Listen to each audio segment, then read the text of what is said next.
You wake before dawn, though you didn't really sleep. The air is cold and smells faintly of wet stone and ashes. Somewhere in the distance, a bell tolls, slow, deliberate, almost funereal. It isn't calling anyone to freedom. It's calling you to obedience. Today you step through the gates of the convent, and you will never step out again.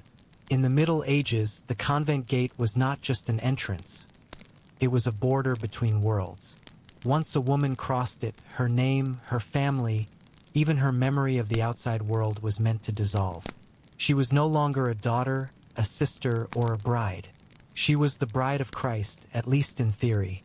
In reality, she was about to begin a life that was equal parts devotion, exhaustion, and quiet despair. Most women didn't choose this path freely. Some were promised to God by their parents before they were even born, a kind of spiritual transaction to gain divine favor. Others were simply placed there when families couldn't afford a marriage dowry or wanted to protect family wealth by keeping a daughter out of the way. For some, it was an escape from the dangers of childbirth and poverty. But for most, it was a form of burial, a way of removing a living person from the noise and temptations of the world. You were, as they said, dead to the world and alive to God. Girls as young as 8 or 10 could be sent to a convent school, where the daily rhythm of bells, silence, and prayer slowly replaced the rhythm of childhood. The first time their hair was cut, their clothes stripped away and replaced with rough wool, that was their symbolic death. Their old name was erased, and a new one, chosen by the Mother Superior, was written in the convent ledger. Agnes, Mary, Cecilia, hundreds of the same names repeated through the centuries like echoes.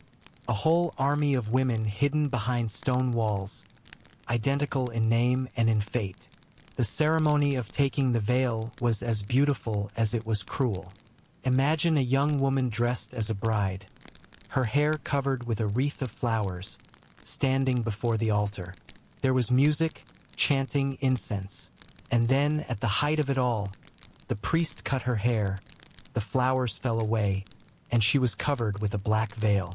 The community sang the Miserere, the same psalm sung at funerals, because that's what it was, a funeral for the living. When the heavy wooden doors of the church closed behind her, she ceased to exist in the eyes of the world. Inside, the air was always cold, even in summer. Thick walls kept out the light as well as the noise of the village beyond. To a newcomer, the silence could feel almost physical, like a pressure on the ears.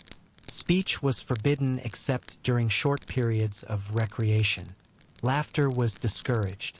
Even sighs were sometimes punished. The convent was built to erase individuality, to grind down the edges of personality until every woman fit neatly into the same mold of obedience. Still, not every nun was miserable.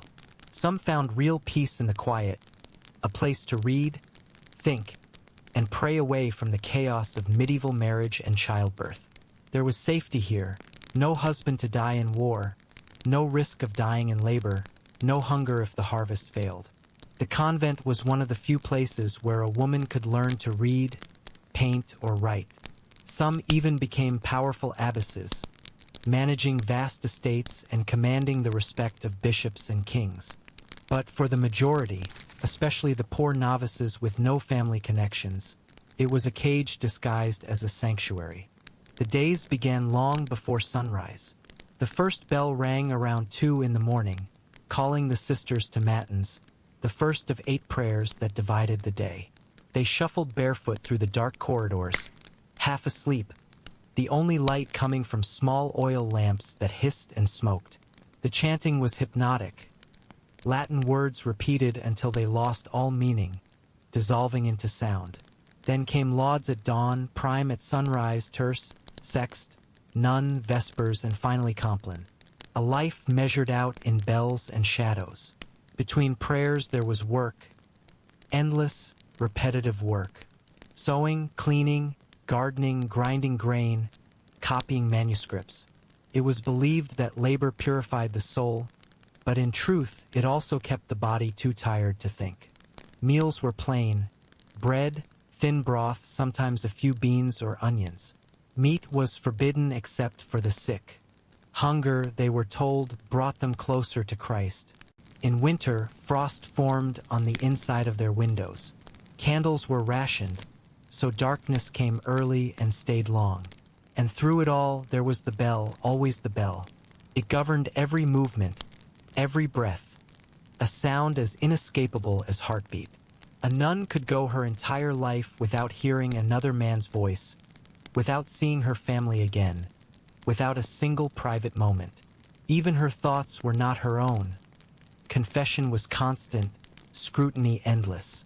At night, when the convent finally slept, the silence outside felt like another form of noise. Somewhere beyond the walls, dogs barked, or a drunk sang in the village tavern. The world continued to spin, and she, whoever she once was, remained frozen behind stone. Lying on a straw mattress under a coarse blanket, she would sometimes wonder what her life might have been had she stayed outside those gates. A wife, a mother, or perhaps dead already as so many were. It didn't matter. The gates had closed. The bell would ring again in a few hours. The prayers would begin anew, and the small flicker of rebellion or memory that rose inside her chest would fade, like smoke. To live as a nun in the Middle Ages was to exist between two deaths, the first when you entered, the second when you left the world entirely. Some called it salvation. Others, if they dared, called it slow suffocation. Either way, once the gates shut, there was no turning back. The convent kept its own kind of eternity, not the shining paradise promised in Scripture, but a colder, quieter one made of stone, silence, and obedience. There is a moment right after the convent doors close when the world outside still feels real, like a sound you can almost hear through the walls if you strain hard enough. The novice stands in her new habit, rough and heavy on her shoulders, clutching a candle whose wax drips onto her fingers. Behind her, the voices of her family fade. Maybe her mother is crying quietly. Maybe her father, who made the decision, is already thinking about supper. The priest murmurs something about eternal devotion, but the words fall flat, swallowed by the echo of stone. And then the gatekeeper turns the key, and the world vanishes with a click of iron. For the first few days, most novices move through a kind of stunned silence. The human mind doesn't accept loss all at once. It unravels slowly in small recognitions.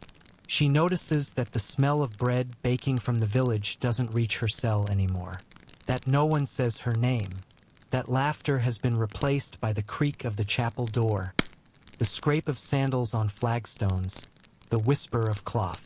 The convent consumes her senses one by one, until even her memories begin to feel like sins. They tell her that she is now married to Christ, but no one explains what that actually means.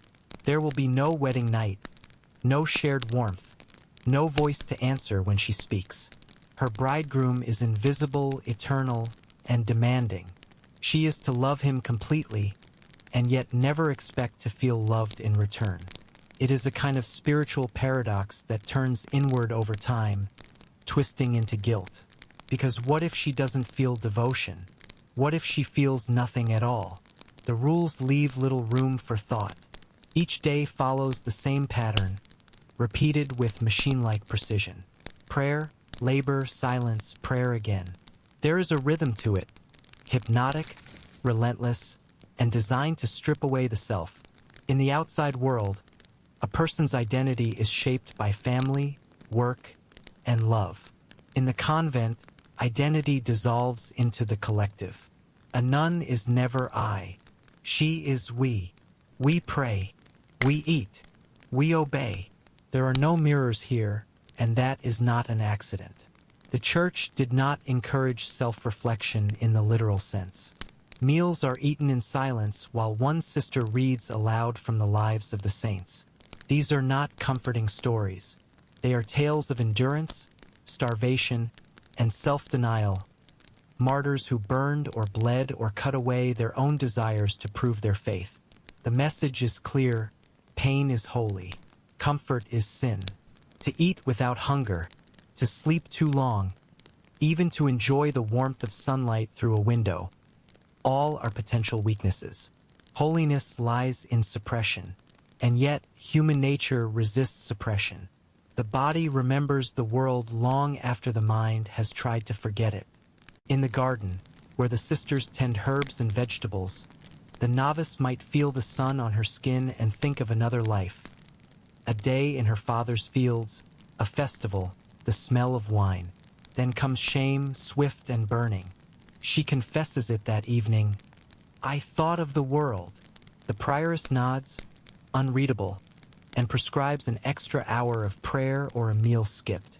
The body must learn obedience just like the soul. At night, the convent feels alive in a different way. The corridors breathe. The old stones creak as if whispering secrets. Candlelight flickers in narrow passages, casting shadows that look almost human. A few nuns sleep deeply, but many do not. They wake in the dark, their thoughts restless, listening to the wind slip through the cracks of their cell windows. Some pray, others simply lie there, remembering faces they were told to forget. The church called this renunciation, giving up the world to gain heaven. But the price was steep. Once a woman took her final vows, she could never leave without being branded an apostate. A runaway nun could be hunted down, dragged back, and imprisoned for life. There were cases, recorded in dusty ecclesiastical registers, of women who escaped and tried to rejoin their families, only to find the door closed to them there as well. The world didn't want them back. A woman who had died once was not supposed to live again, so she learned to build small worlds inside her head. Prayer beads became a calendar. The sound of the bell became a clock. The same walls that imprisoned her also became her companions. And in time, something strange happened. The line between captivity and comfort began to blur. Some women found meaning in routine, peace in submission. The convent, after all, was one of the only places where a woman's thoughts were taken seriously, even if she wasn't free to speak them aloud. It was a paradox the Middle Ages excelled at: liberation through confinement, purity through suffering, salvation through pain. Outside, the centuries moved on. Kings rose and fell, wars burned, plagues swept through towns, but inside these stone walls, time barely moved. A nun who entered at 16 could die at 60 without ever leaving the same square of earth. She would be buried under the floor of the chapel, wrapped in a simple shroud, her name carved into a small wooden cross that would eventually fade. Her body would feed the same ground she walked over for a lifetime, dust to dust in the most literal sense. And yet, even in this isolation, the outside world crept in. News came with confessors and visiting priests, with letters from bishops, or whispered gossip about royal scandals. Sometimes a traveling merchant or a pilgrim would pause at the gate, and for a brief second, she might glimpse a color, a smell, a sound from the living world, a reminder that life, chaotic and glorious, still existed beyond the walls. That brief glimpse could sustain a nun for weeks, even months, but it could also reopen the wound of longing that never truly healed. Eventually, she stopped expecting rescue. The hope that once gnawed at her softened into resignation. The world she lost became like a dream she only half remembered, a place she might have imagined once, long ago. The convent had done its work. She had lost the world, and in losing it, had become what they wanted her to be. A quiet, obedient soul who no longer fought against her own erasure. The first thing a novice learns is how heavy obedience feels when it's woven into cloth. The habit, that plain wool garment worn by every nun, was not just clothing. It was a declaration of death to vanity, a shroud for the living. When the rough fabric first touches her skin, it itches, scratches, and traps heat. The sleeves hang long and shapeless, designed to erase any trace of the woman beneath. The girdle, a simple rope tied around the waist, symbolizes purity and restraint.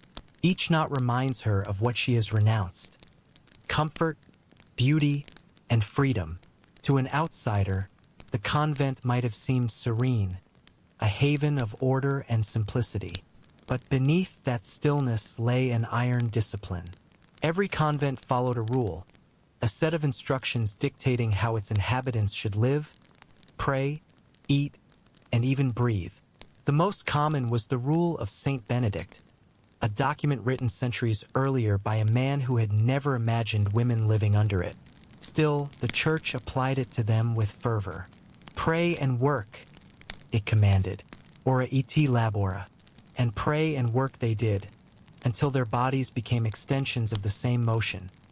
Bending, sewing, bowing, kneeling, all part of a single endless ritual. The rule divided the day into sacred fragments. The first bell before dawn called them to matins, followed by lauds as the sky turned pale. Then came prime, terce, sext, none, vespers, and compline, marking the slow decline of daylight. Between prayers, they worked in silence. The Benedictine motto left no space for idleness. Idleness, they were told, invited the devil. And so every hand had to be busy. One nun mended habits, another prepared bread, another copied verses of scripture in careful black ink. The hours flowed together until the distinction between devotion and labor disappeared. The rule did not trust the body. It treated flesh as a wild animal to be tamed, something dangerous and unclean. Baths were rare, once or twice a year in many convents, because cleanliness risked awakening vanity. Mirrors were forbidden. Conversation was limited to what was strictly necessary. Meals were to be eaten in silence, with the youngest reading aloud from a religious text while the others chewed their thin soup and crusts of bread. Even laughter, unless it was meek and modest, could be punished. Laughter, after all, suggested joy, and joy was a luxury of the world. Discipline was enforced not by cruelty but by a kind of ritual humiliation. A sister who broke the silence, or forgot a line of prayer, or showed irritation during chores might be told to prostrate herself before the community during supper. There, on the cold stone floor, she would beg forgiveness while the others continued eating in silence. The punishment was never meant to wound. It was meant to purify. The difference, of course, was mostly theoretical. Over time, these small degradations shaped a certain kind of person, outwardly calm, inwardly frayed. A woman who measured her worth not by what she did, but by how little she desired. The convent didn't demand brilliance or originality. It demanded endurance.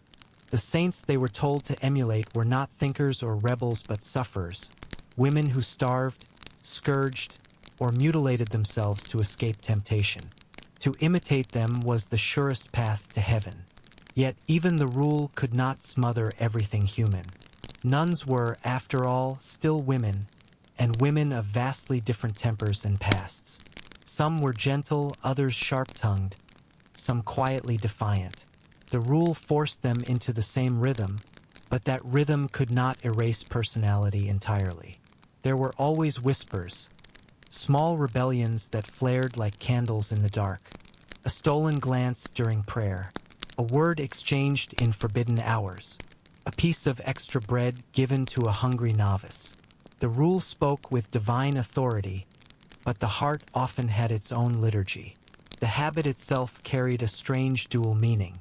To wear it was both burden and protection. It erased individuality, but it also shielded its wearer from judgment. Under the same coarse cloth, every woman looked the same. For many, that anonymity brought comfort.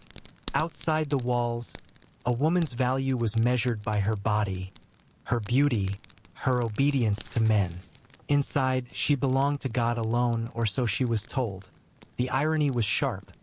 To escape male domination, she submitted instead to divine control enforced by male priests she rarely even saw. The rule extended to every physical act. Sleep was rationed. 6 hours was generous. Beds were straw-filled sacks, lined with rough linen. The cell was bare. A crucifix, a candle, a small wooden bench. The only sound was breathing, the faint hiss of the wind through stone. In the dark, She could trace the outline of her life with painful clarity. She would live and die within these walls, obeying rules written before her birth and unchanged long after her death. To modern eyes, it might look like imprisonment, but in the medieval mind it was an imitation of paradise, or at least of the idea of paradise. The world outside was chaos. War, plague, sin. Inside the convent, everything was ordered, structured, pure. Every moment had a purpose, every movement a moral weight. The habit and the rule worked together to sculpt the soul, even if it meant breaking the body that contained it. Still, there were cracks in the design. Beneath the uniform surface of obedience, small acts of individuality persisted. A sister might embroider a tiny flower inside her sleeve where no one would see it. Another might whisper a forbidden melody while washing dishes.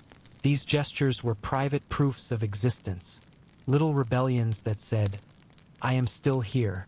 The rule could govern behavior, but not the secret world of the mind. As the years passed, the habit grew softer from wear. The rope belt frayed. The cloth lost its stiffness, the black dye fading to gray. It became second skin, almost comforting. The body adapted to its restrictions the way a tree grows around iron bars. And perhaps that was the ultimate success of the rule, not to destroy the will outright, but to absorb it. The longer she lived inside the system, the more she stopped questioning it. The convent became the universe, the rule its law of gravity. When death finally came for a nun, quietly, without ceremony, the same habit that had bound her in life would wrap her body once more. She would be laid on a simple plank, covered in her veil, and buried under the chapel floor. No jewelry, no name carved in stone, only the habit and the rule, as unyielding in death as they had been in life. Time inside a medieval convent did not flow. It looped. It moved in circles, not lines, repeating the same pattern day after day until the seasons themselves became the only measure of change. Bells were the heartbeat of that world. They tolled before dawn and after dusk, summoning the sisters to prayer, to work, to silence. To live there was to surrender to the rhythm entirely, as if one's body were a clock wound by the will of God. At first, newcomers struggled against it. The outside world had taught them that time could be owned, wasted, or cherished. Inside, time owned them. There was no personal hour, no private moment. The bell decided when she rose, when she knelt, when she ate, when she slept. If it rang in the night, she rose without question. If it called for prayer at midday, she left her work unfinished. The bell's voice was the voice of obedience. Each day began in darkness. The first bell echoed through stone halls, shaking sleep from heavy limbs. The sisters moved silently, their footsteps soft against the worn flagstones. The chapel, cold and echoing, smelled of wax and damp stone. Candles flickered against painted saints, their faces solemn and unblinking. The nuns chanted in Latin, voices blending into a single tone. Not quite song, not quite speech, something between breath and devotion. The rhythm of the psalms was hypnotic, like waves against a shore. After prayer came work. The convent was not a place of idleness or pure contemplation. It was a small, self-contained economy, expected to sustain itself. Some sisters tended the gardens, coaxing food from stubborn soil. Others cared for animals, chickens, goats, sometimes even bees. The more educated copied manuscripts in the scriptorium, hunched over desks, eyes strained by candlelight. The older ones mended garments or baked bread in the kitchen, where the air was thick with smoke and the sharp scent of yeast. The work itself was not glamorous, but it had meaning. The rule taught that labor purified the soul, that every stitch, every loaf, every word copied on parchment could be an act of worship. In theory, this turned even the dullest task into prayer. In practice, it simply made exhaustion feel holy. Midday brought the main meal, a modest affair. Lentils, bread, watered wine. Sometimes fish, rarely meat. Meals were eaten in silence while one sister read aloud from scripture or from the life of a saint. Her voice filled the hall, steady and distant, while the others chewed quietly. The reading was not entertainment but correction, a reminder that pleasure, even in food, was dangerous. When the meal ended, they filed out, each one bowing before the crucifix as if apologizing for having eaten at all. The afternoons passed in a kind of muted haze. The work resumed, but more slowly. Sunlight slipped through narrow windows, carving bars of gold on the floor. Occasionally, the sound of a bell or a door breaking the quiet reminded them that the world beyond the walls still existed. Markets, soldiers, laughter, sin. But those were distant realities, half-remembered dreams. Inside the cloister, time stretched and folded, each day indistinguishable from the last. The evening hours were gentler. Vespers marked the closing of the day. The nuns gathered once more in the chapel, the air now fragrant with incense. The voices were lower, softer, tired but harmonious. The setting sun painted the walls red, as if the saints themselves were blushing. After prayers, they were allowed brief recreation. A short walk in the cloister garden or the simple pleasure of watching the sky fade into night. Night brought Compline, the final prayer before sleep. It was both ending and beginning, for once the lights were extinguished, another cycle was already waiting to begin. The sisters slept in their habits, fully clothed, lying on straw mattresses. The air was cool, the silence almost absolute, broken only by the rustle of blankets or the soft murmuring of dreams. To live in this rhythm required surrender, but it also granted a strange peace. The outside world was chaotic, uncertain, ruled by warlords, taxes, and famine. Inside the convent, everything was certain. The bell would ring, the sun would rise, the prayers would continue. It was a kind of eternity experienced in miniature, a rehearsal for heaven, or perhaps a slow death in advance of it. For the young and passionate, the repetition could feel like punishment. But for others, the tired, the wounded, the abandoned, the rhythm offered safety. It asked no questions, made no demands beyond obedience. There were no choices to torment the conscience, no decisions to regret. In a world that devoured women for their mistakes, the convent's sameness could feel like mercy. Yet even the most devout could feel the dull ache of monotony. Some nuns confessed to priests that they dreamed of the outside world, of rain on skin, of music, of laughter. These were not sins of action, but of imagination, and imagination was dangerous. The confessor would tell her to pray harder, to fast, to mortify the flesh until the mind obeyed. Sometimes it worked, sometimes it didn't. Season after season, the cloister's rhythm continued. In winter, frost crept across the glass.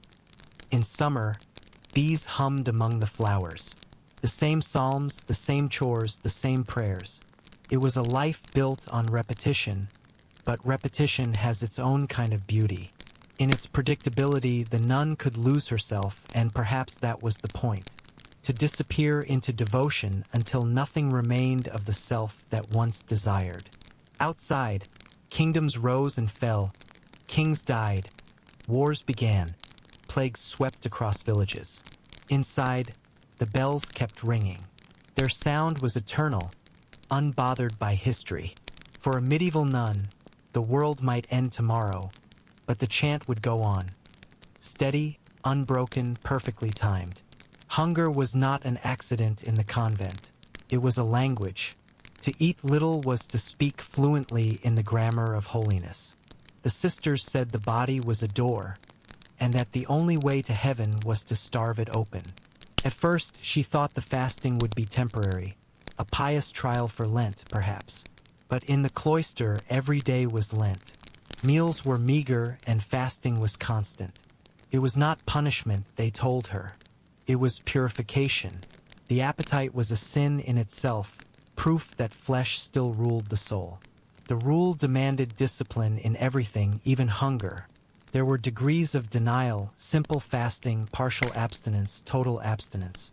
The higher a nun rose in the spiritual hierarchy, the less she ate. Some of the eldest sisters were so thin their hands looked like dried leaves, their cheeks hollow, their eyes wide and luminous in the candlelight. They were revered for it. Holiness, apparently, had a visible form, that of a slowly vanishing woman. The body weakened quickly. Her hands trembled during prayer. Her vision blurred while she worked. The first time she fainted, she was scrubbing the chapel floor. The sound of her fall startled even the most stoic of sisters. 2 of them carried her out without a word, as though she were a broken vessel. The abbess looked down at her later and said softly, "A little suffering is a blessing. It means you are being refined like metal in fire." She began to notice the small rituals of deprivation everywhere. A sister would secretly sleep without a blanket on cold nights, whispering prayers through her shivers. Another would tighten her belt until she could hardly breathe, to remind herself that comfort was a form of sin.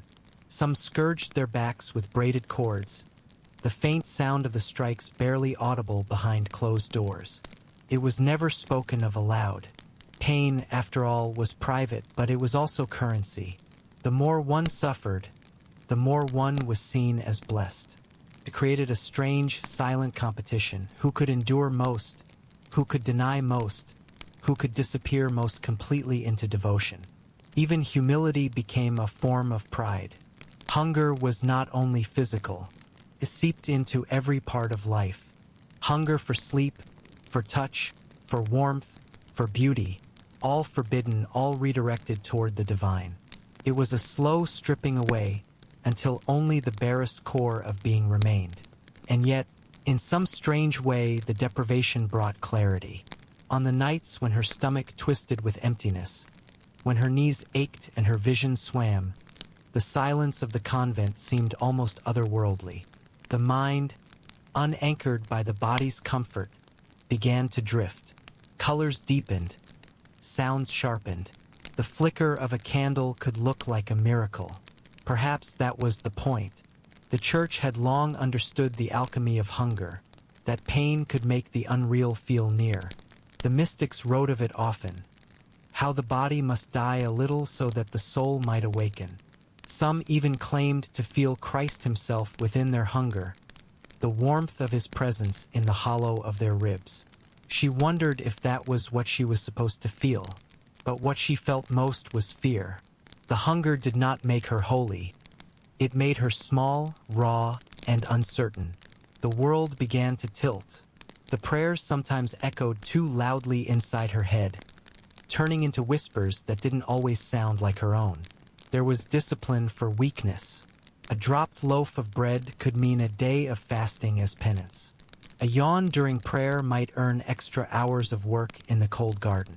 The punishments were delivered quietly, almost tenderly, as if the abbess were offering medicine. Pain cleanses, she would remind them. Suffering teaches.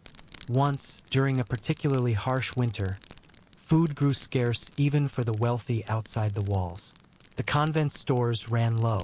For days, they survived on broth made from roots and salted water. The sisters' faces grew gaunt.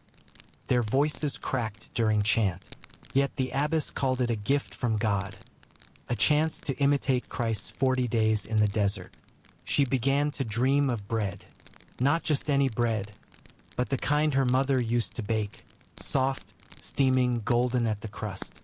In her dreams, she could smell it. When she woke, the scent lingered for a heartbeat, and then vanished, leaving her hollow once more. The body rebelled in small ways. Her hair began to thin, her hands to tremble. She grew light-headed climbing stairs, and once she caught herself praying that she might fall. Not from devotion, but from exhaustion. The sin of wishing for an end. Yet among the sisters, no one spoke of the body's decay as tragedy. It was victory. "We are brides of Christ," they said. What greater beauty than to waste away for love? It was a strange, romantic cruelty. The notion that self-destruction could be devotion, that pain was proof of worth. The confessor praised such endurance in his sermons. He spoke of saints who survived on nothing but the Eucharist, whose flesh became pure light. The sisters listened with their heads bowed, though their eyes flickered with a mix of awe and envy.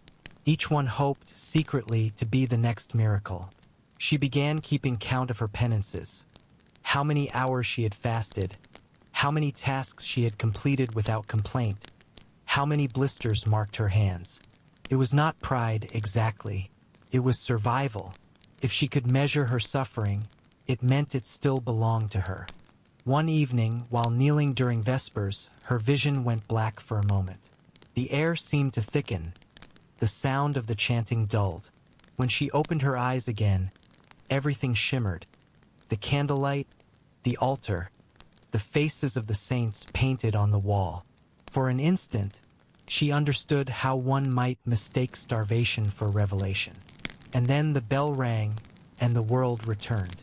After Compline, she sat in her cell, a single crust of bread hidden in her sleeve, a gift from another novice, passed in silence. It felt almost sacred in her hands. She hesitated before eating it, torn between gratitude and guilt. When she finally placed it on her tongue, it was the sweetest thing she had ever tasted. In that moment, she realized how hunger redefined everything. Not just food, but meaning itself. Even crumbs became miracles. She swallowed the bread and whispered a prayer of thanks, though she wasn't sure who she was thanking, God or the small human mercy that had defied his rule. Outside, the bells tolled midnight. Inside, her stomach was quiet for the first time in days. She closed her eyes and thought, not of heaven, but of bread. There were punishments in the convent that left no marks, no scars, no bruises. The worst of them was silence. Not the sacred silence of prayer, that still had rhythm, breathing, a heartbeat beneath it. This was different. This was the kind of silence that erased you. When a sister sinned, spoke too sharply, laughed too freely, questioned too much, she might be placed under the penance of silence. Could last a day or a week or longer. During that time, she was forbidden to speak, to sing, even to hum during work. She could not greet her sisters, could not ask for water, could not confess her fatigue. She lived among them, but as a ghost. It sounded simple at first. After all, the convent was already quiet. But once the voice was taken, she realized how much of her existence had depended on sound. The day she was first sentenced, she had barely spoken. A moment of frustration, a whispered complaint during sewing. The abbess heard it. Words, she said, are a gate the devil loves to enter through, and so the gate was closed. At first, the silence felt almost peaceful. No need to answer, no need to confess, no need to pretend. The world softened. The bells still rang, the choir still sang, but her own mouth was still, her tongue dry. Felt like being submerged underwater, watching life continue above. Then the quiet grew heavier. She began to hear the smallest sounds with unbearable clarity. The scrape of spoons on wooden bowls, the rustle of wool against benches, the faint creak of the abbess's chair. Every noise felt magnified, invasive, and beneath it all, the sound of her own heartbeat, steady and inescapable. She tried to pray, but even prayer required words. Whispered thoughts turned strange when they had no sound to anchor them. Without speaking, her prayers drifted apart, became half-formed shapes in her head, memories, fears, fragments of old songs she could no longer hum. The other sisters avoided her, not out of cruelty, but because that was the rule. No one could acknowledge a punished soul. To do so was to share her sin. She would pass them in the hallways and see them glance away, eyes lowered. It was as if she had ceased to exist. Meals were the worst. She would sit in the refectory while the others murmured their prayers before eating, her lips still. She could not even whisper amen. It was a strange humiliation. To be so close to sound, to feel it all around her, and yet remain voiceless. Days blurred together. Her thoughts began to echo. When she worked in the garden, pulling weeds, she found herself mouthing words silently, just to remember what it felt like to move her lips.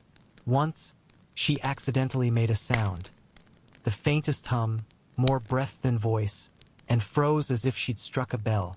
At night, she dreamed of voices, her mother calling her name, laughter, the wind in the fields, dreams full of sound, breaking like waves, only to leave her stranded in the quiet morning again. Silence, she realized, could become a kind of hunger too, a hunger for sound, for acknowledgement, for proof that she still existed in the world of the living. Without words, even thoughts lost shape. Time dissolved. Some sisters never recovered from it. There were stories whispered among novices, of one who had been sentenced for a month and forgot how to speak afterward. When the penance was lifted, she opened her mouth and no sound came. They said she smiled, but her eyes were hollow, as though the silence had moved inside her for good. The abbess called such stories holy warnings. She said silence was the most honest mirror of the soul, that those who could not bear it were not yet purified. Only when you no longer need your own voice, she said, are you ready to hear God's. But what if God was silent, too? The thought struck her one night as she lay awake, the moonlight pale through the window bars. She had not spoken for days. Her lips were cracked. Her throat felt tight from disuse. She tried to pray silently, but even that felt hollow. The words used to comfort her. Now they were gone, and only the stillness remained. Was this what holiness felt like? Or was it simply erasure? She began to test her boundaries. One morning, alone in the cloister walk, she whispered a single word, her own name. It startled her, like a sound from another life. The air seemed to catch it, carry it, and then swallow it whole. She said it again, softer. The sound trembled. For a moment, she felt tears rise, not from sadness but from shock. The shock of hearing herself again. Her voice sounded foreign, thin, like someone else's echo. But that small defiance filled her with warmth. It was dangerous, yes, but also human. By the end of her penance, she no longer knew if she wanted the silence to end. She had begun to live inside it, to understand its strange power. Silence could destroy, but it could also protect. Within it, no one could demand, accuse, or shame. It was both cage and sanctuary. When the abbess finally spoke her name aloud and told her she might speak again, she hesitated. The other sisters watched, expecting gratitude or confession. Instead, she simply nodded. That night, she said nothing at all. It took days before words returned to her naturally. Even then, her voice sounded different, quieter, as if it had learned to doubt its own existence. In time, she would understand that this was the real lesson of the silence. Not punishment, but transformation. Once a woman lost her voice, she never truly got it back. Even when she spoke, she measured her words carefully, tasting each one for its danger. The convent called that humility. She called it loss. Outside, the bell rang for matins, breaking the night once more. She rose, covered her head, and walked to the chapel, her footsteps the only sound she dared make. And in the stillness between bells, she thought she heard something faint. Not God's voice, but her own, fading softly into prayer. They told her the body was the enemy. It was not hers, not really. It belonged to God now, a vessel of obedience, a fragile piece of dust meant only for humility. But the body, as always, refused to obey. It remembered. It remembered warmth, hunger, touch, the weight of sunlight on bare skin, the easy laughter of her girlhood before the veil. The church had said all of that was sin, but memory does not care about theology. Memory is stubborn. It breathes beneath the habit, waiting for moments of weakness. And there were many. Temptation came quietly in the convent, not as fire and lust, but as softness, as the ache of being alive in a place that tried to make her forget she was human. It came in the heat of summer, when the wool of her habit clung to her body and sweat trickled down her spine, an unholy reminder of flesh. It came in the chill of winter, when her hands trembled and she longed for warmth. Any warmth that wasn't cold stone or dying embers. Came in dreams, too. Sometimes she dreamed of her old life, her home, her brother's laughter, the touch of her mother's hand brushing her hair. Other nights it was stranger. She dreamed of faceless figures, of warmth pressing close, of hands she did not recognize. She woke flushed, trembling, heart racing, ashamed before she even understood why. The abbess said such dreams were visitations of the devil. But deep down, she wondered if they weren't simply proof that she was still alive. Each sin had to be confessed, and so she confessed. Everything. The nuns' confessions were long, tangled things, filled with apologies for thoughts, for feelings, for sensations they could not stop. They confessed to touching their own faces too fondly, to enjoying the taste of bread, to feeling warmth between their thighs when they slept. It did not matter how small. Every flicker of the body was a potential betrayal. The priest listened, week after week, through the little lattice window of the confessional. His voice, soft and practiced, told them to fast, to pray, to scourge the flesh into obedience. The body, he said, is the devil's parchment. Write nothing upon it but pain. She believed him, or tried to. At night, in her narrow cell, she took up the discipline. A small knotted cord kept beside her bed. Each lash across the shoulder was a reminder that she was not her own. The sting burned, then faded, then returned as a dull ache. Afterward she would kneel, whispering prayers for forgiveness, even though she did not know exactly what crime she had committed. Sometimes, she would feel a strange calm afterward, as if pain had burned something clean inside her. Other times, she felt nothing at all, just emptiness where her thoughts used to be. The sisters rarely spoke of temptation openly, but it haunted every corner of the cloister.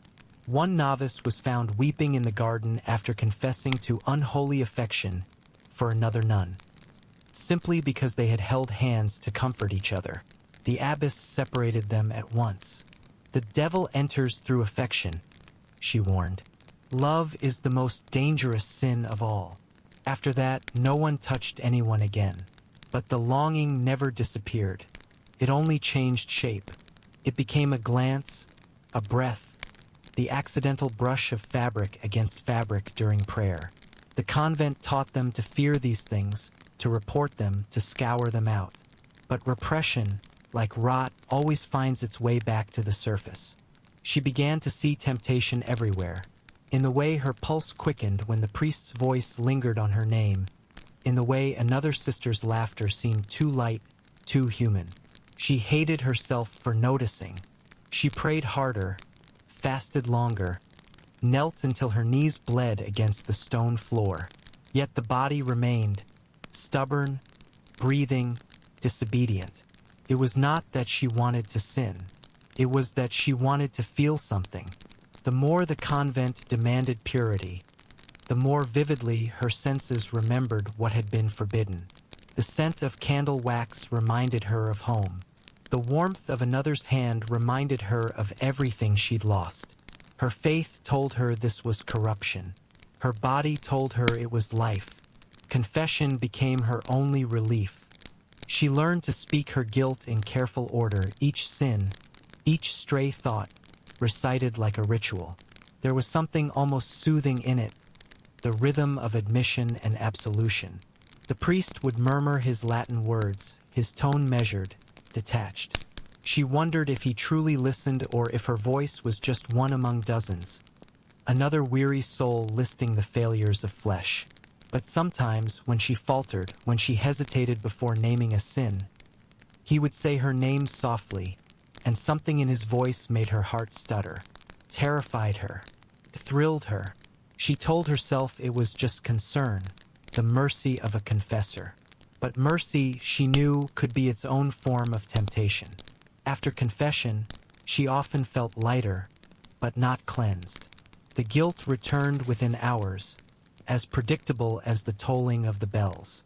Sin, confession, relief, guilt. It became a cycle as endless as prayer. One evening, during Lent, the abbess gave a sermon that chilled her more than any cold night could. The greatest temptation, she said, is to believe you are beyond temptation. That night, as she lay awake, she realized there would be no end to it. No peace, only vigilance.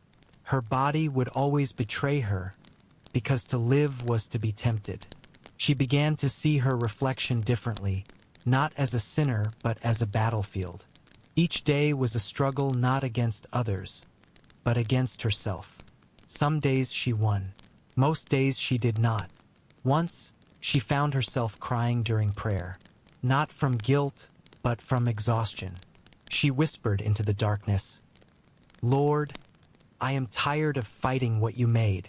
The words felt dangerous, almost blasphemous, but they were true. If the devil had been listening, she thought he would have smiled. By morning, the tears had dried, and she went to the chapel as always. The world of the convent had no room for rebellion, only endurance. Yet somewhere inside her, she kept a small spark, the knowledge that sin and sanctity were not opposites but twins, born of the same longing to feel alive. And perhaps, she thought, that was what God wanted all along. Not saints without bodies, but souls who could still tremble in the dark and confess the truth of being human. The bell rang for prime. Another day began. The same prayers, the same hunger, the same quiet war beneath the veil. She rose, crossed herself, and whispered her final confession not to a priest, but to the morning light. "I am still here."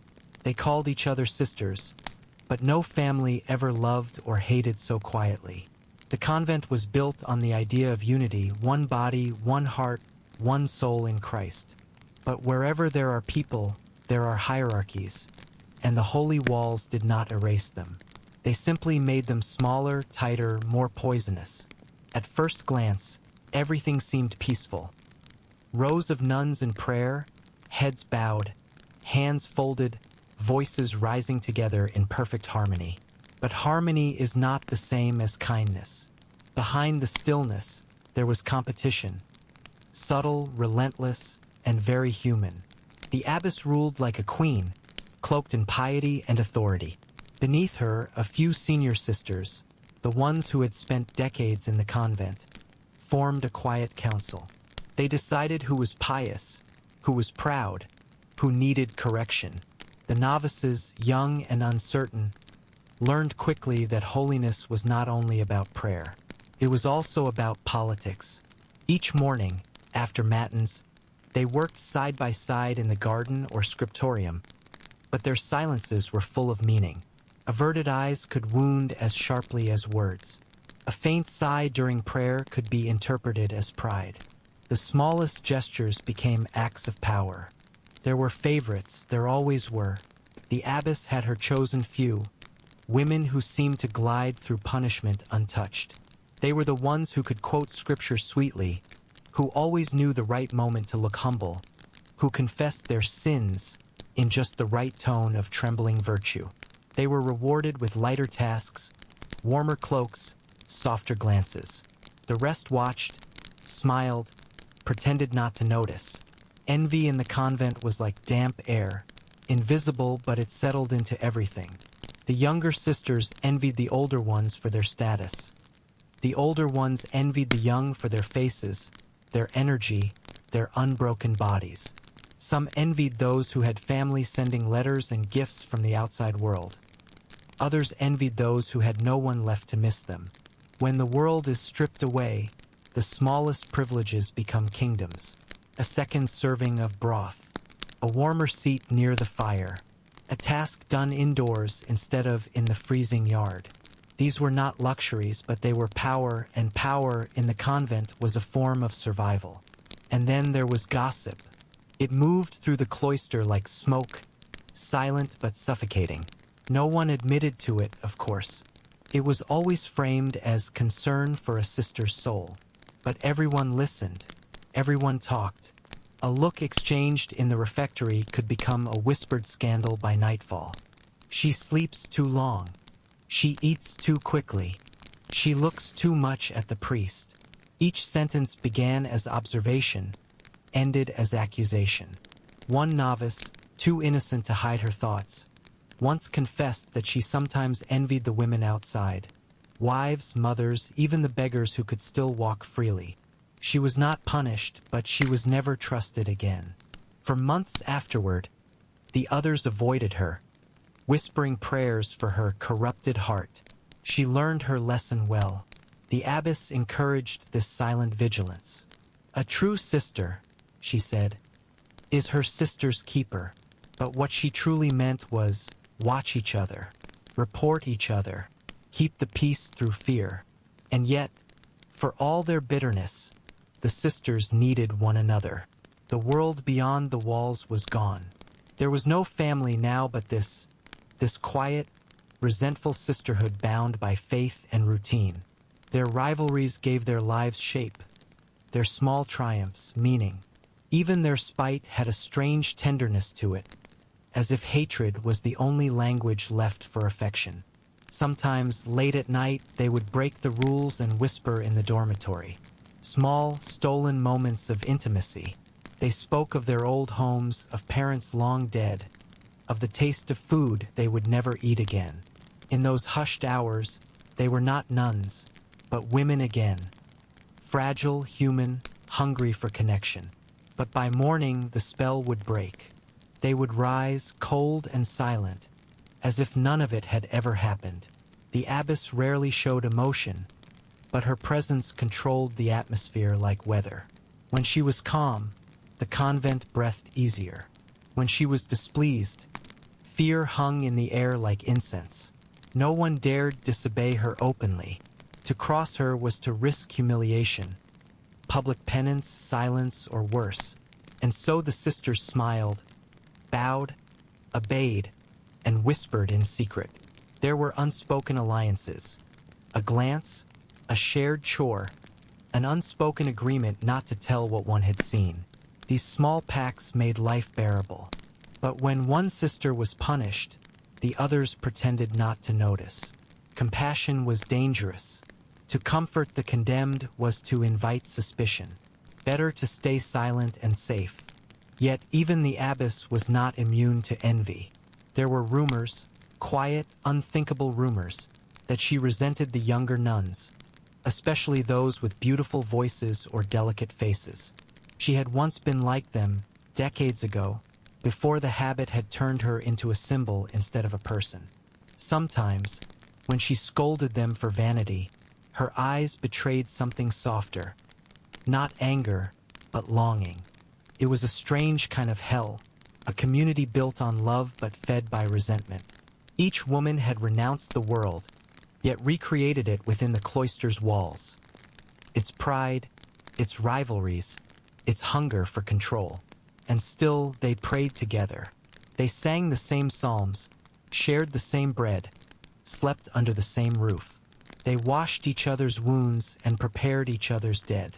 For all the cruelty, there was something binding in it, a terrible tenderness forged in confinement. Some nights, lying awake, she would wonder which was truer, the love they were supposed to feel, or the hatred they couldn't help but hold. Perhaps both. Perhaps, in the end, they were the same thing, two sides of the same vow.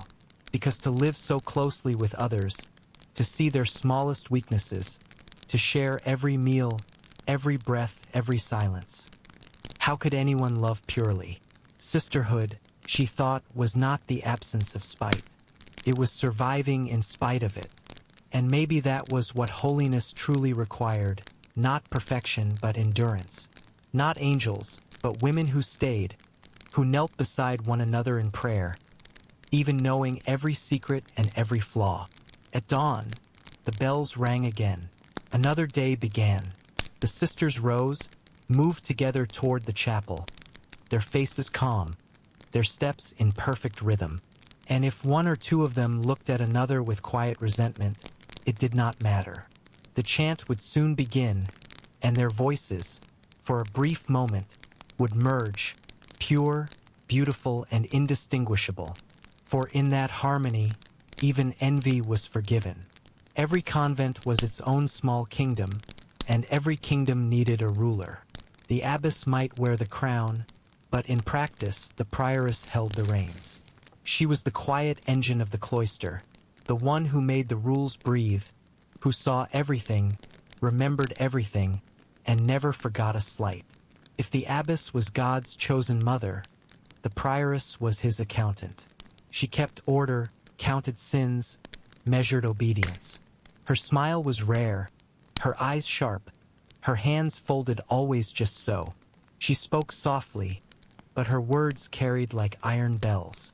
Everyone feared her, and perhaps that was the point. Power in the convent was not loud. It did not shout or strike. It whispered, it hinted, it arranged, it punished by omission. A missed meal, a harsher task, a colder room. It was the art of control disguised as divine justice. The prioress knew this art well. She had entered the convent young, out of duty rather than devotion, and learned quickly that holiness was a game like any other. The rules were simple. Appear humble, confess often, never show envy, and never forget who holds the keys to mercy. Over the years, she had mastered every gesture of piety until even the abbess deferred to her judgment. Now her word shaped daily life, which sister scrubbed the floors, which one read aloud during meals, which one was deemed spiritually troubled. With a single phrase, she needs correction. The prioress could turn sympathy into suspicion. The novices both feared and admired her.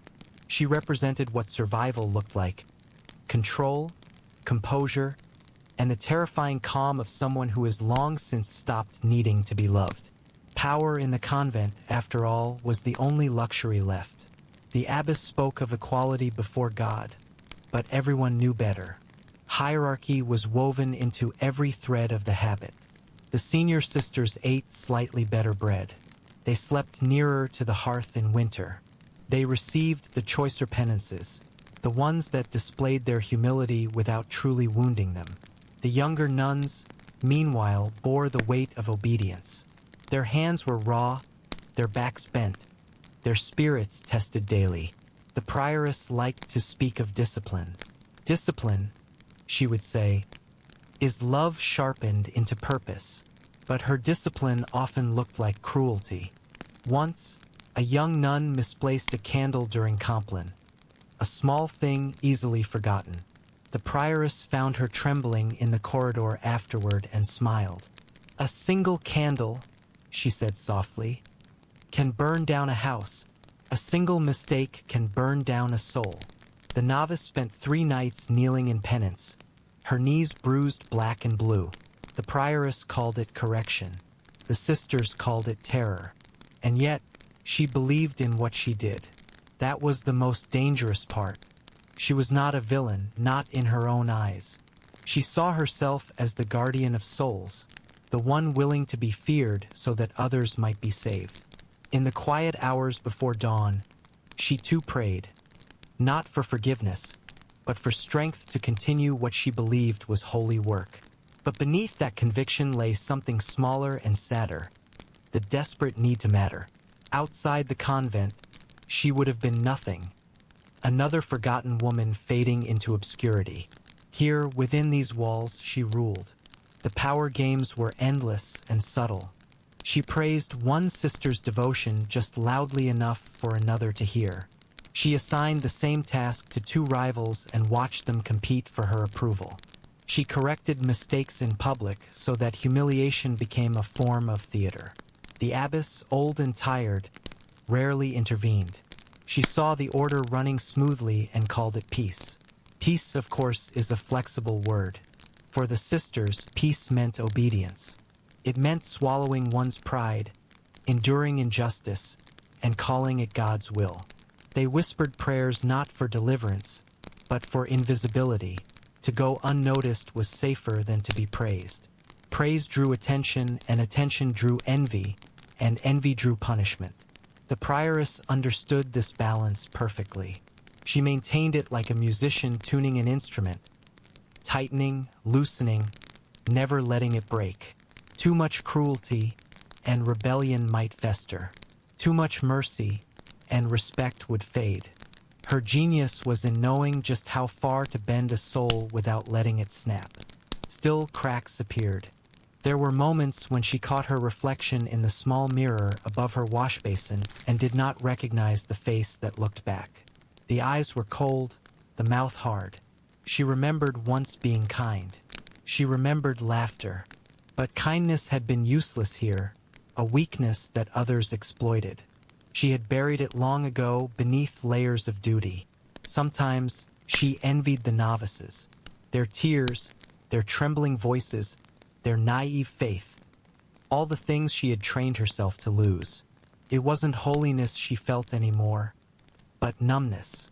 Yet numbness had its own power. It made her untouchable. The sisters spoke of her in whispers, never within earshot. Some said she had once been punished cruelly herself and had learned from it the only lesson that mattered. Better to be the one giving orders than the one receiving them. Others believed she loved no one and nothing. But the truth was more complicated. She loved the convent. She loved order.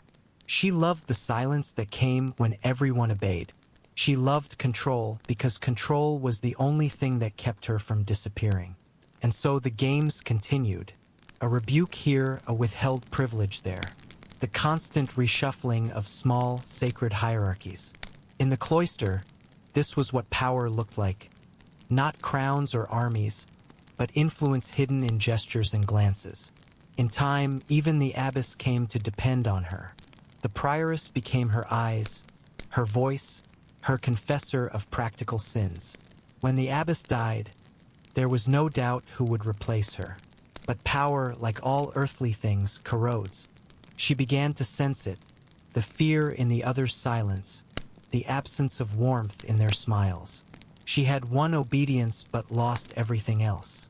Some nights, she woke suddenly, sure she'd heard someone whispering her name in the dark. The sound always vanished before she could trace it. Perhaps it was only guilt. Perhaps it was the echo of her own ambition coming back to haunt her. Still, she rose before dawn, as she always did, and walked the corridors with her measured steps. The sisters bowed as she passed. The hierarchy held. The power games continued. And for another day, at least, the kingdom of silence obeyed its queen. For all its rules and silences, the convent was still filled with beating hearts. And hearts, inconveniently, do not obey rules. They were told that love belonged only to God, a love pure, bodiless, and eternal. But bodies have a way of remembering what doctrine forgets. A hand brushed during prayer, a shared glance in the refectory, a moment of laughter that lasts too long. These were the quiet beginnings of something that could not exist, and yet somehow always did. Forbidden love in a convent was like ivy on stone. It crept in slowly, almost invisibly, until one day it covered everything. It might begin with admiration, one sister's singing voice that seemed too beautiful to be merely human, another's kindness, steady and gentle in a world of cold piety. It wasn't lust at first, at least not the kind that could be confessed in words. It was yearning, and the hunger for touch in a life designed to erase touch entirely. And sometimes it was not between nuns at all. There were priests, confessors, visitors from outside, men who came bearing God's authority and left carrying something far less holy. The confessional was the most dangerous place. There, behind the thin wooden lattice, the voice of a priest could sound unbearably human. Soft, curious, understanding in ways the prioress never was. "Tell me your struggles, my child," he would whisper, and she would. She would speak of doubt, of loneliness, of the ache of being unseen. And in that dark booth, a dangerous intimacy was born. He might offer comfort. She might touch his hand through the screen just for a second, but a second is enough. Afterward, she would kneel in the chapel, trembling, unable to decide whether she had sinned or merely remembered she was alive. And if it was between two women, well, that was even harder to name. The church had no language for it, no category. It was treated as madness or possession, or a whisper of the devil's hand. Yet it happened, often. There were sisters who shared beds for warmth. There were midnight prayers that became something else entirely. There were stolen letters hidden under straw mattresses, tiny confessions written in trembling script. You make me feel what I am told not to feel. Forgive me or don't. I only need you to know. They called it spiritual friendship because it was safer to give it a name that sounded holy. But everyone knew, even the prioress, especially the prioress. When such attachments were discovered, punishment was swift.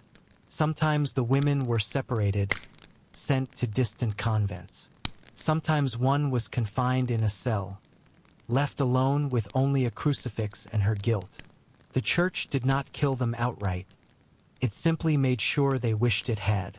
But the danger wasn't only from authority.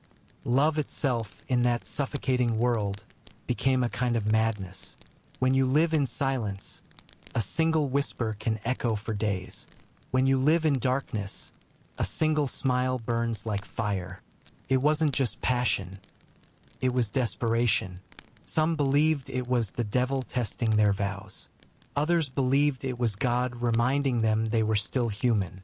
One record from a 14th century convent in France speaks of a young nun, Sister Beatrice, who fell in love with her confessor. When the affair was discovered, she fled the convent in terror. The chronicles say she returned years later, dressed in rags, begging forgiveness. The legend claims the Virgin Mary herself had taken her place during her absence, praying, singing, doing Beatrice's penances until the prodigal sister came home. The church declared it a miracle, but behind the miracle was a simple truth. Beatrice had wanted to be loved, and that was enough to destroy her. Other stories ended less mercifully.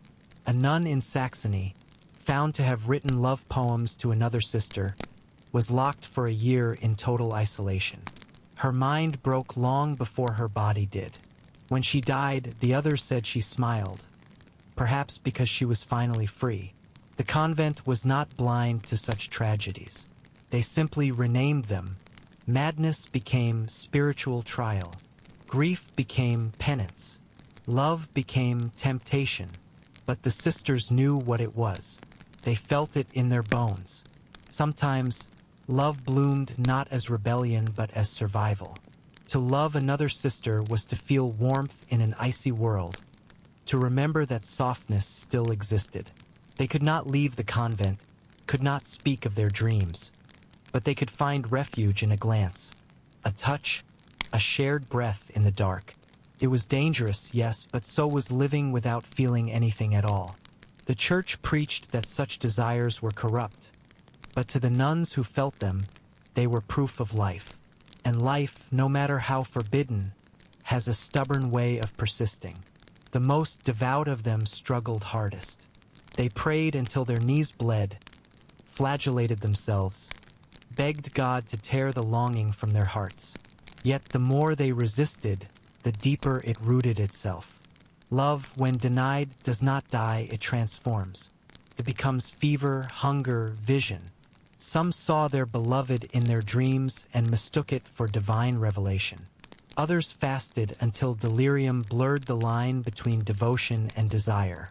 Historians later would look back on these women and call them hysterical, superstitious, or naive.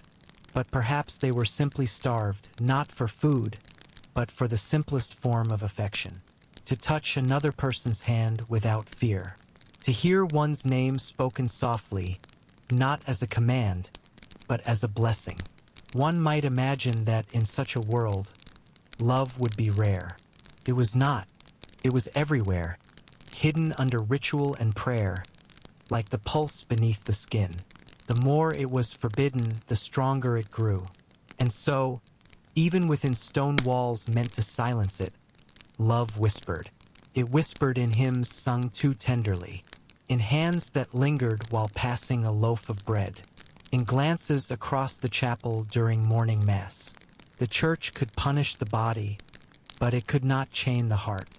It tried century after century, but every convent in every country kept its quiet stories of affection disguised as devotion, of tenderness mistaken for sin. Because love, even the forbidden kind, has always been humanity's last act of rebellion. And inside those cold cloisters, where everything warm was a crime, rebellion sometimes looked a lot like grace. It began, as most things in the convent did, with silence. Long stretches of it, unbroken except by the sound of the bell, the drone of prayers, and the whisper of feet across stone. For years, that silence pressed upon the mind like a second skin. And eventually, something inside began to crack. Medieval people lived closer to the supernatural than we do. God, the devil, angels, demons, these were not abstract ideas but living forces. To see visions was not strange. It was, in a way, expected. The church taught that saints saw heaven, and sinners saw hell. But what it did not teach was how easily loneliness could mimic revelation. A nun might go weeks without speaking more than a few words. Her diet was sparse, her sleep broken by prayers in the dead of night, her body weakened by fasting. Under such conditions, the line between holiness and hallucination blurred until it vanished completely. At first, the visions brought comfort. A flicker of light in the chapel that no one else noticed. A voice that whispered words of love during prayer. A dream in which Christ's wounds glowed with warmth and bled for her alone. These moments made her feel chosen, special, beloved by God in a way the others were not. But visions have a way of demanding attention. What began as comfort soon became obsession. The nun would spend hours on her knees, begging for the voice to return. When it didn't, she feared she'd lost God's favor. When it did, she feared she was losing her mind. Confessors and superiors treaded carefully. A woman who claimed visions might be a saint or a heretic. It all depended on who she was, how useful her revelations were, and whether they could be controlled. If her visions reinforced church teaching, she was praised. If they questioned authority, she was punished. History remembers the famous ones: Hildegard of Bingen, Catherine of Siena, Bridget of Sweden, women whose visions became scripture. But for every celebrated mystic, there were dozens who simply broke. The chronicles are full of strange little entries. Sister Agnes fell into raptures and could not be woken for 3 days. Or, Sister Marguerite speaks often with angels, but they tell her troubling things. What the record doesn't say is that many of these angels appeared after long fasts, after fevers, after years of deprivation. In some cases, madness was the only way left to express a self. The convent erased individuality. Every sister wore the same clothing, said the same prayers, obeyed the same rule. To lose one's mind was, in a grim way, to become unique again. There were stories of women who clawed at their veils, screaming that demons whispered in their ears. Others laughed uncontrollably during Mass, saying the Holy Spirit was tickling them. Some saw the devil sitting beside them at supper, mocking their hunger. The Church interpreted all of it through theology, but the truth was simpler. Isolation breaks the mind. Still, the sisters did not always see their madness as punishment. Many believed it was a gift, the price of divine intimacy. The closer one drew to God, the more the body and mind unraveled. Suffering proved devotion. Pain was prayer. To bleed, to weep, to convulse in ecstatic fits. These were signs that the soul was burning too brightly for flesh to contain. The 14th century was full of women who claimed to feel Christ's wounds opening in their own skin. Some bled from their hands, others from their sides or foreheads. Most were believed, a few were doubted, but all were admired, at least until their visions turned inconvenient. A nun who claimed to see heaven was celebrated. A nun who claimed to see corruption in her abbess's soul was silenced. Madness, after all, was only holy if it obeyed. Inside the convent, the line between inspiration and insanity became a form of power. A visionary sister could rise in status, her trances attracting pilgrims, donations, and favor. The prioress might parade her as proof of divine grace, even as the woman herself trembled, starved, and hallucinated. But when the visions soured, when angels became devils, when the voices turned cruel, the same prioress would lock her away. The blessed became the cursed in a single night. One document from a Benedictine convent in Flanders describes a nun who began speaking in what was believed to be tongues. At first, she was treated as a prophet. Later, when she accused her confessor of lusting after her, she was confined, beaten, and declared possessed. The line between saint and lunatic was never theological, it was political. And so the convents filled with women whose only rebellion was to see what others could not. They were not mad in the way we understand madness. They were consumed by hunger, by faith, by the need to make meaning out of endless repetition.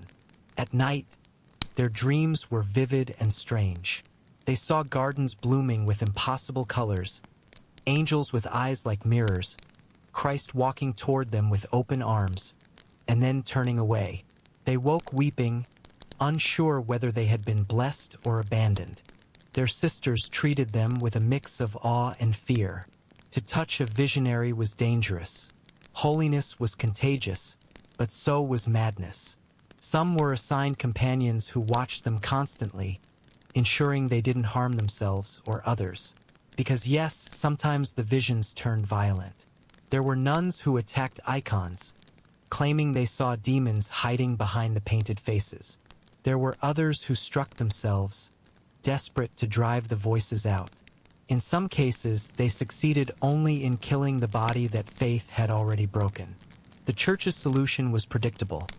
More prayer, more fasting, more exorcism. Rarely did anyone consider that what these women needed was rest, food, and kindness. And yet, through all this, there was beauty in their madness. In their fevered minds, the divine and the human met in terrifying intimacy. They were women who felt too much, believed too fiercely, and endured too long. Perhaps they weren't mad at all.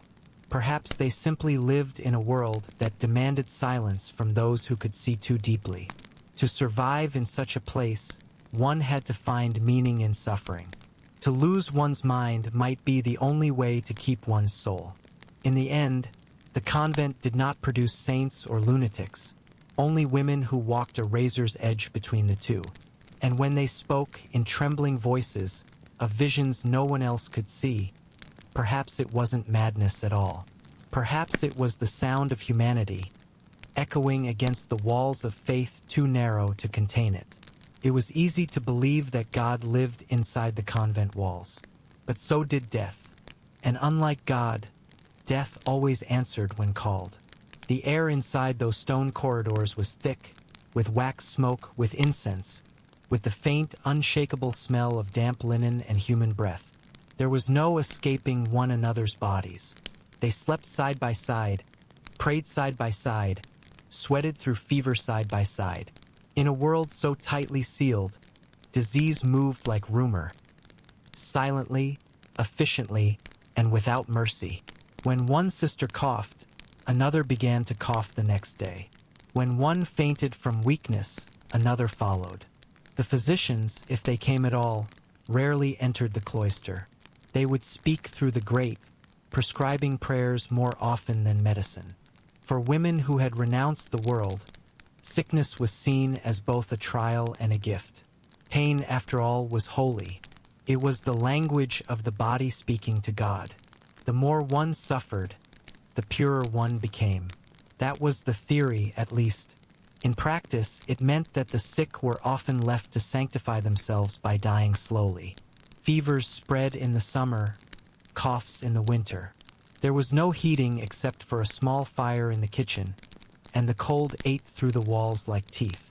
The sisters slept under wool so heavy it felt like stone, but still they woke with numb fingers and stiff joints. Rheumatism, consumption, and exhaustion were common. Even simple wounds festered. A blister from walking barefoot, a burn from hot wax, a bite from the convent's ever-present rats. When a nun fell seriously ill, she was carried to the infirmary. A single, dimly lit chamber that smelled of vinegar and sanctity.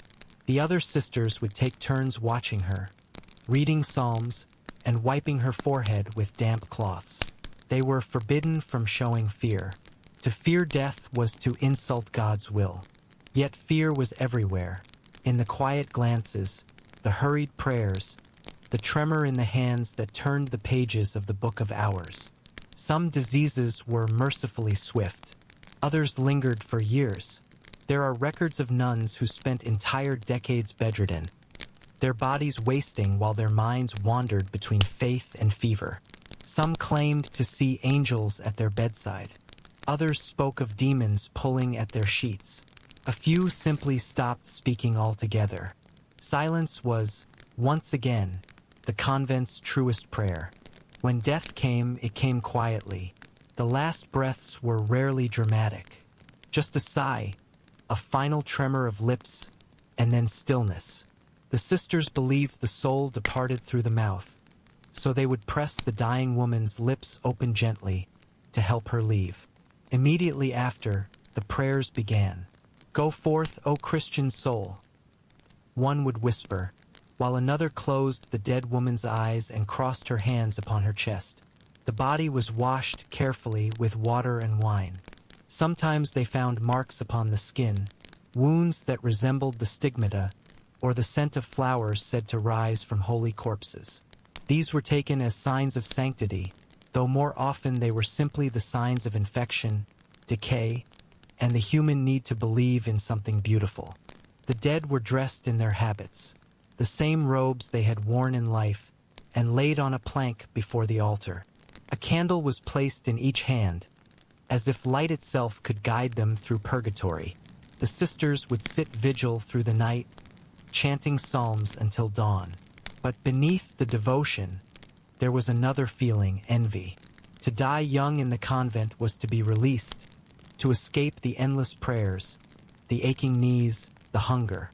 It was to become, in the eyes of the living, halfway to sainthood. When the body was finally carried out to the convent's burial ground, the sisters followed barefoot, even in winter. The graves were shallow, the soil poor. Sometimes bones surfaced after heavy rain, white fragments poking through the earth like forgotten relics. The nuns would gather them and rebury them in silence. And yet, even in death, hierarchy remained. The prioress and wealthy patrons were buried closer to the chapel, their graves marked by carved stones. The poor sisters were laid in rows without names, their markers wooden crosses that rotted within a year. Only God, they said, needed to remember who was who. Disease didn't just shape their deaths, it shaped their faith. To be sick was to be chosen for purification. To be dying was to imitate Christ. Many of them believed that suffering was not something to be healed but embraced. When fevers burned, they whispered that it was God's fire. When wounds opened, they saw them as doors to grace. There are letters written by abbesses during outbreaks, calm, resigned, eerily serene. "The Lord has gathered 7 of our sisters this week," one writes. "We rejoice that they have found peace." But one can almost hear the exhaustion in the words, the desperate need to find meaning in so much loss. When plague reached the convents, and it always did, the effect was apocalyptic. Bells tolled day and night. The air reeked of smoke and fear. Priests refused to enter, and the sisters buried their own dead with trembling hands. Some believed the plague was punishment for secret sins. Others believed it was a cleansing. Either way, The line between devotion and despair dissolved completely. After the worst outbreaks, the convents grew eerily quiet. Entire communities vanished. The survivors walked among empty beds and silent corridors, wondering if holiness had been worth the price. And yet, life always returned. The next generation of novices arrived, bright-eyed and trembling, to take the vows of those who had gone before. They would pray in the same chapels, breathe the same air, and eventually die the same deaths. Nothing truly changed. The rhythm of sanctity and decay continued, like the tolling of a bell, steady, inevitable. There were moments, of course, when death seemed to offer strange beauty. The sisters would claim that the bodies of the purest nuns did not decay, that they smelled of roses, not rot. Some even mummified naturally, their faces serene, their hands folded in perfect prayer. Pilgrims came to see them. The church displayed them as miracles. But those who had lived with them knew better. They knew that sanctity was often just good ventilation and a dry tomb. And still they believed, because belief was the only thing stronger than fear. In the end, the convent was a place where life and death were not opposites but partners. Disease taught humility, death taught endurance. Every prayer, every penance, every whispered hymn was an act of defiance against the body's slow ruin. For the nuns, there was no heaven promised beyond the grave, only the hope that, in dying well, they might finally be free from the endless suffering that had been mistaken for holiness. The bell would toll once more, and another sister would kneel, whispering the same words her predecessors had whispered for centuries. May her soul, and the souls of all the faithful departed, through the mercy of God, rest in peace. Peace, the one thing they had never known in life. By the time the centuries turned and monasteries began to crumble into moss and ruin, stories about nuns had taken on a strange duality. They were no longer merely women who had taken vows. They had become symbols of purity or of corruption. There was no middle ground. A woman in a habit was either a saint or a sinner. Sometimes she was both, depending on who told the tale. In medieval Europe, reputations were fragile things, and few reputations were as vulnerable as a nun's. The same woman who was praised for her chastity could, within a single rumor, become the subject of scandal. And when that happened, the church, never fond of ambiguity, often rewrote the story in its own image. Sin, after all, could be useful, could be repackaged into a moral lesson, a warning, or even, with enough suffering, a path to holiness. The pattern was nearly formulaic. A nun sins or is accused of sin. She falls from grace. There are tears, punishments, confinement, maybe a lifetime of repentance. Then, after her death, the legend begins to change. The very things that condemned her in life become proof of divine transformation. She becomes an example of how far grace can reach, even into the darkest heart. Take, for instance, the story of Sister Benedetta Carlini, an Italian nun of the 17th century, whose visions and transgressions scandalized her convent. She claimed to receive divine messages, performed exorcisms, and led her sisters in bizarre rituals. But beneath the mysticism was a hidden, forbidden affair with another nun. When it was discovered, Benedetta was disgraced, stripped of authority, and imprisoned for decades. Yet centuries later, historians and mystics would rediscover her writings and debate whether she had been a madwoman, a visionary, or a victim of repression. In the end, Benedetta's legend lived on, half saint, half sinner, her humanity preserved through contradiction. This duality was not unique to her. Across medieval Europe, convent chronicles quietly recorded women who fell, sometimes into love, sometimes into despair, sometimes into rebellion. These were not the quiet, obedient figures carved into altars or painted into illuminated manuscripts. They were restless souls undone by passion, loneliness, or simply the desire to live. And though the church tried to bury their stories, the human voice always finds a way to echo. A nun who broke her vows might be whipped, humiliated, locked away, but she might also become an example of repentance so powerful that it inspired others. The same texts that condemned her might later be used to glorify her suffering. Pain, after all, was currency, and in a world obsessed with salvation, a woman who suffered visibly was almost as valuable as one who never sinned. It is hard not to feel a strange pity for these women, saints born of cruelty, sinners turned into moral tools. Their identities were never their own. A woman's body could be a battlefield between God and the devil, her story rewritten to serve whichever side prevailed in the telling. Some became warnings, others became miracles. A few became both. In the candlelit silence of a convent, it must have been dizzying to wonder, as you prayed in the dark, whether history would one day call you holy or damned, to realize that the line between the two was nothing more than rumor, power, and how much your suffering could be turned into a lesson.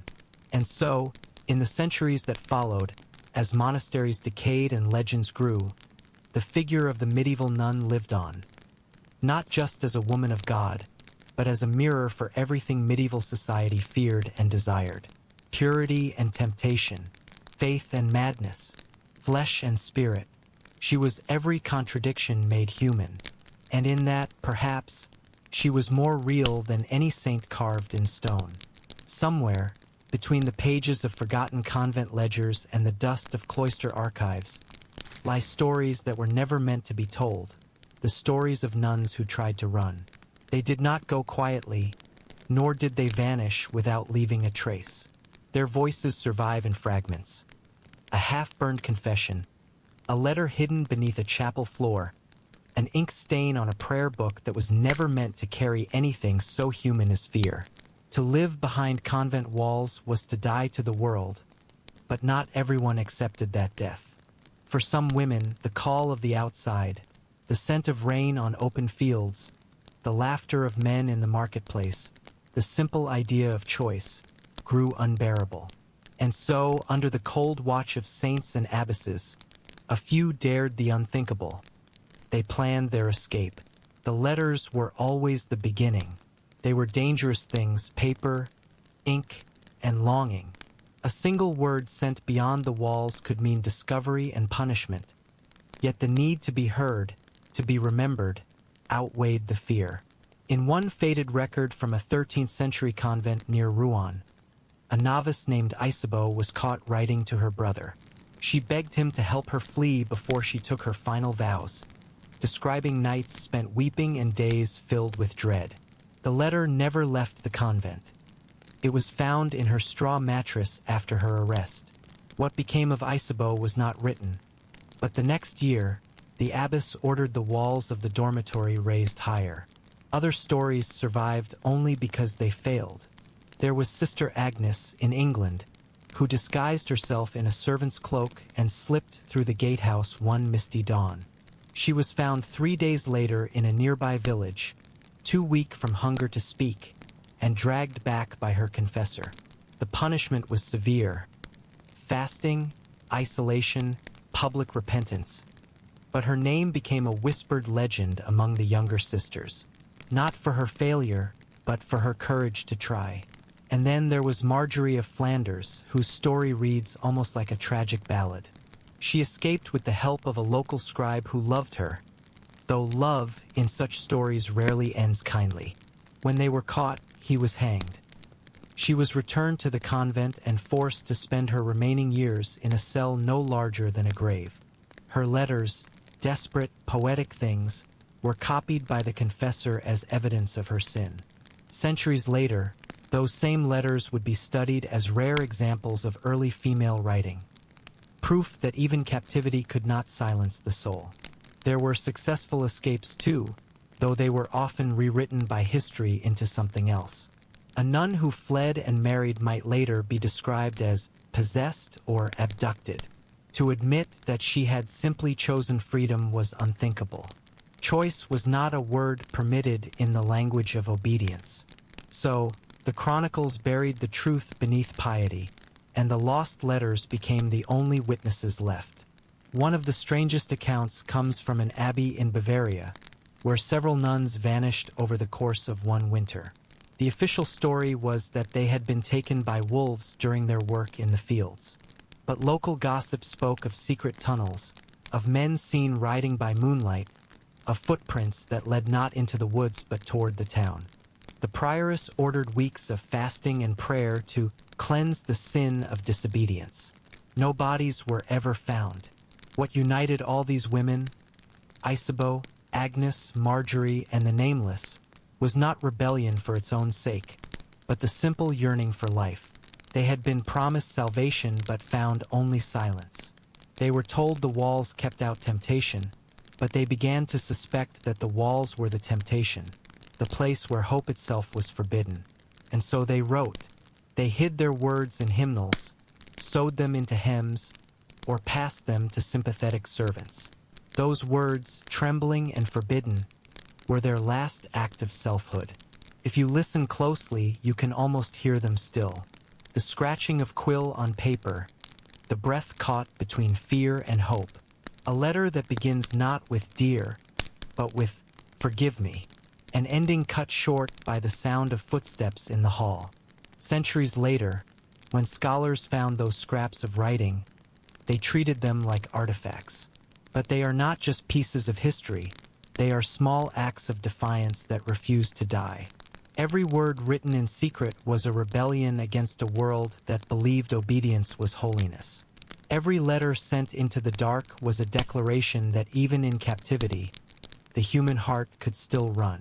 And that, perhaps, is the true tragedy of the lost letters, not that they were found too late, but that they had to be written at all. Each one a quiet scream between the prayers, a fragile proof that behind the veil of sanctity, there were still women who dreamed of open doors and wind on their faces. Night falls differently in a convent. It isn't the gentle darkness of rest, but the solemn quiet of surrender, a darkness that feels like it's been earned. The candles burn lower, the hymns fade into a whisper, and one by one, the sisters retreat into their cells.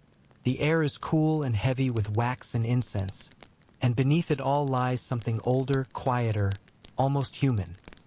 A kind of longing that prayer can't quite touch. It is in these hours, when silence has weight and time feels unpinned, that the thought creeps in.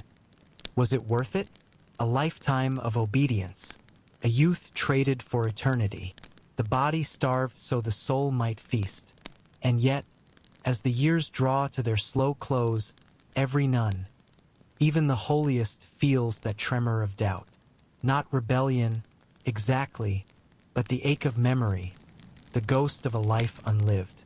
They called it dying to the world, but in truth the world never quite died. It lingered just beyond the walls, the laughter of children in the streets, the sound of bells from distant parishes, the scent of bread carried by wind through the cloister grates. For the youngest sisters, it was temptation. For the oldest, it was nostalgia. In the stillness before dawn, a woman might kneel at the foot of her narrow bed and realize that she can barely remember her mother's face. She might whisper prayers that once came easily but now feel like words written by someone else. And as her lips move through the familiar Latin phrases, what she really prays for, though she can't admit it, is not heaven, but forgiveness for the hunger that heaven never filled.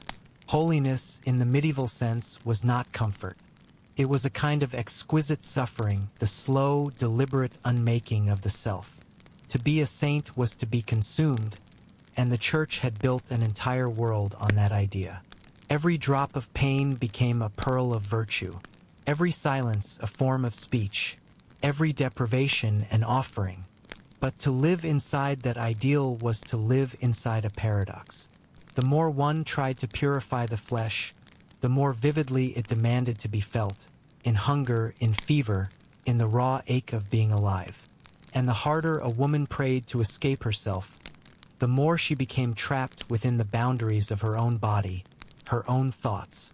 Many chroniclers wrote of holy deaths, nuns who passed away in ecstasy, their faces radiant, their hands folded around crucifixes. But for every one of those, there were others who simply faded. No visions, no miracles, just exhaustion, a quiet slipping away after years of silence and service. Their names did not enter the saints' calendars. Their bones were buried without relics, their lives without legend. And yet, perhaps those were the truest saints of all. Not the ones who soared into visions, but the ones who endured quietly without reward. They bore the weight of holiness not as glory, but as burden. They prayed not to be remembered, but to be forgotten, because forgetting was easier than the constant ache of wanting. What is the price of sainthood? In the end, it is the same as the price of love, of freedom, of faith itself, the surrender of certainty. To pray every day and never be sure anyone is listening. To sacrifice everything and still feel, in the deepest part of the night, the faint pulse of longing that refuses to die. That is the cost, the unspoken truth behind every cloister door. And yet, perhaps that longing was never meant to disappear. Perhaps it was part of the prayer itself, the raw, unvarnished human cry beneath the liturgy. Because even in the most devout heart, holiness and hunger live side by side, neither able to silence the other. Imagine the final night of one of those forgotten sisters, a woman who entered the convent as a child and grew old beneath its bells. She kneels one last time, her hands trembling, her breath thin. The candles waver, the stone floor presses cold against her knees, and her final prayer, whispered, almost soundless, is not for heaven, nor for redemption, but for understanding.